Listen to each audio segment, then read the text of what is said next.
Hey everyone, Don Murphy back here with you again for another Welcome to Moopesort VHS tape update.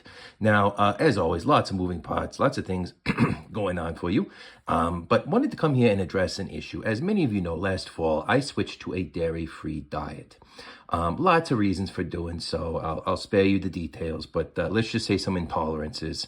I was not willing to tolerate them anymore, so I completely cut out dairy from my diet. Now, it was hard at first, but as time goes on, things become easier. You learn what you can and can't eat and what you should and shouldn't consume, and before you know it, life is better. Life is just better. And one of the concerns that a lot of people have been reaching out to me about is they are wondering if Welcome to Moopesort on VHS is dairy-free. Now, for a person who drank as much moose milk as I did in the before time, as I call it, back when I was still eating dairy, I would drink glass after glass of all kinds of milk, really. I mean, and goat, just your standard bovine cow milk, and moose. Especially moose. So when this VHS started, gaining prevalence, I got a little worried. Like, am I going to be able to handle, if the moose milk doesn't sit well with me, will Welcome to Moopesort sit well with me? And I'm very happy to report to you folks that Welcome to Moopesort on VHS is dairy-free, which is fantastic. So all of you with an intolerance, you don't have to worry about it when you watch this film. And it's also, for many other things that people like to avoid. It's also gluten-free. So, if you're trying to avoid gluten, this is the film for you. And, there's lots of other things I like to avoid in my diet that Welcome to Moopesort is free of. I have an intolerance to the small metal brackets.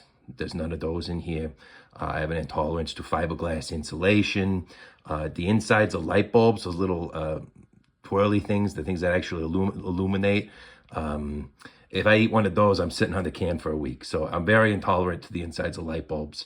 And again, these are things I don't have to worry about with Welcome to Moopesort, okay? So if you're looking for something gluten-free, dairy-free, this is a fantastic option for all of you, is to watch Welcome to Moopesort on VHS. Well, just the other day, speaking of having kind of a finite diet with all these intolerances I have going on, I was eating with my buddy Gary Gaetti. He did a great job on my VCR, so I took him out to a really nice dinner, and the waiter comes over, and he says, "May I take your order, boys?" And I start running down the list of the things I'm trying to avoid, all these intolerances and stuff like that. And the waiter, you could just tell by the look in his eye, he's like, "Oh, this is one of those guys." You're one of those guys, aren't you? But I'm not one of those guys. I'm Don Murphy. You guys know me. I'm not one of those guys. I'm here to help you. And we're here to enjoy Welcome to Moopesort on VHS. Dairy-free.